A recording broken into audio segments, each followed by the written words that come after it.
कभी कभी ऐसा होता है ना कि किसी देश की परीक्षा एक साथ कई मोर्चों पर होती है। आज हम कुछ ऐसी ही बात करेंगे भारत के बारे में, जो एक ही वक्त पर कई बड़ी चुनौतियों से जूझ रहा है।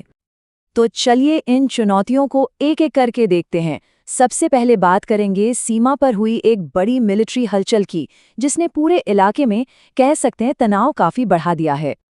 तो हमारी जो पहली कहानी है वो ऑपरेशन सिंदूर से जुड़ी है। हाल ही में ना भारत के एयर चीफ मार्शल ने एक प्रेस कॉन्फ्रेंस की और इस ऑपरेशन के बारे में कुछ ऐसे खुलासे किए जो वाकई में चौंकाने वाले हैं। देखते हैं कि आखिर हुआ क्या था।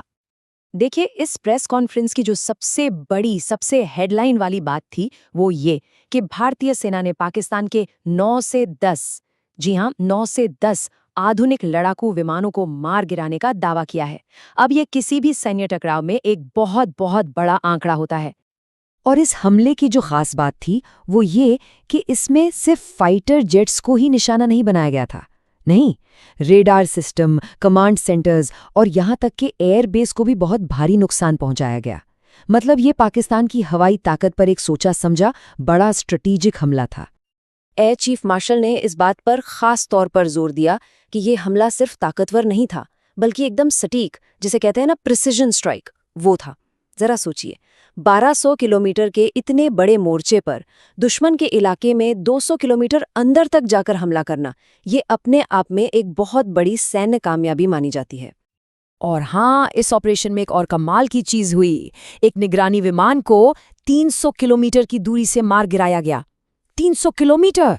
ये भारत की टेक्नोलॉजिकल कैपेबिलिटी का एक नया सबूत है और सच कहें तो इस तरह के हमले का एक नया रिकॉर्ड भी बन गया है। तो चलिए, अब सीमा के तनाव से हटते हैं और देश के अंदर की एक बहुत ही दुखद कहानी की तरफ बढ़ते हैं। एक ऐसी कहानी जिसने कई परिवारों को हमेशा के लिए तोड़कर रख दिया है। और ये कहानी एक आम से कफ सिरप से जुड़ी है। मध्य प्रदेश और राजस्थान से एक ऐसी खबर आई है जो सच में दिल दहला देती है। यहाँ कम से कम 11 बच्चों की जान एक मामूली से कफ सिरप की वजह से चली गई। 11 बच्चे।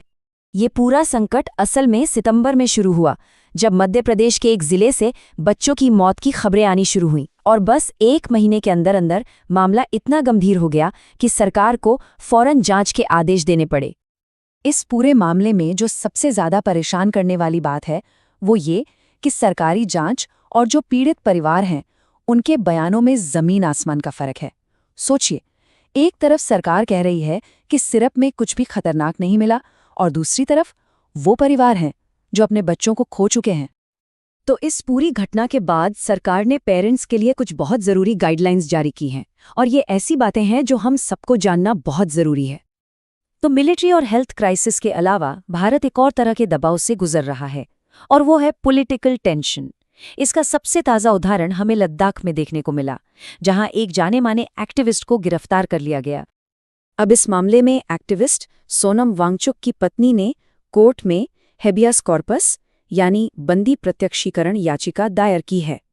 ये एक बहुत ही पावरफुल कानूनी अधिकार है जिसका सीधा सा मतलब होता है शरीर को पेश करो। इसके तहत सरकार को किसी भी गिरफ्तार व्यक्ति को कोर्ट के सामने लाना ही पड़ता है और ये साबित करना होता है कि गिरफ्तारी कानून के दायरे में हुई है। उनकी पत्नी की ये जो अपील है ये इस मामले में पारदर्शिता की कमी को साफ साफ दिखाती है। नेशनल सिक्योरिटी एक्ट, जो कि एक बहुत गंभीर कानून है, उसके तहत गिरफ्तारी हुई है, लेकिन परिवार को इस बारे में कोई खास जानकारी तक नहीं दी गई है। देखिए, ये गिरफ्तारी अचानक से नहीं हुई है। इसके पीछे लद्दाख के लोगों की कई सालों पुरानी मांगें हैं। वो अपने क्षेत्र के लिए एक विशेष दर्जे और अपने अधिकारों की लड़ाई लड़ रहे हैं। तो चलिए, अब इन घरेलू मुद्दों से थोड़ा बाहर निकलते हैं और इंटरनेशनल लेवल पर नजर डालते हैं, जहां भारत 2 सुपर पावर्स अमेरिका और रूस के बीच एक बहुत ही मुश्किल बैलेंस बनाने की कोशिश कर रहा है। यहाँ एक बहुत ही दिलचस्प कूटनीतिक खींचतान चल रही है। एक तरफ है अमेरिका, जो भारत पर लगातार दबाव डाल रहा है कि वो रूस से दूरी बनाए, तो वहीं दूसरी तरफ है रूस, जो भारत को और भी ज्यादा आर्थिक सहयोग का वादा कर रहा है। और इस दबाव के बीच रूस के राष्ट्रपति व्लादिमीर पुतिन ने एक बहुत बड़ी बात कही है। उनके मुताबिक अगर भारत रूस से तेल खरीदना बंद कर दे तो उसे हर साल 9 से 10 अरब डॉलर का नुकसान हो सकता है। अब 9 से 10 बिलियन डॉलर्स भारत जैसे देश के लिए ये एक बहुत बड़ी रकम है। तो हमने मिलिट्री टेंशन देखी, हेल्थ क्राइसिस देखा, पॉलिटिकल अनरेस्ट देखा और इंटरनेशनल प्रेशर भी।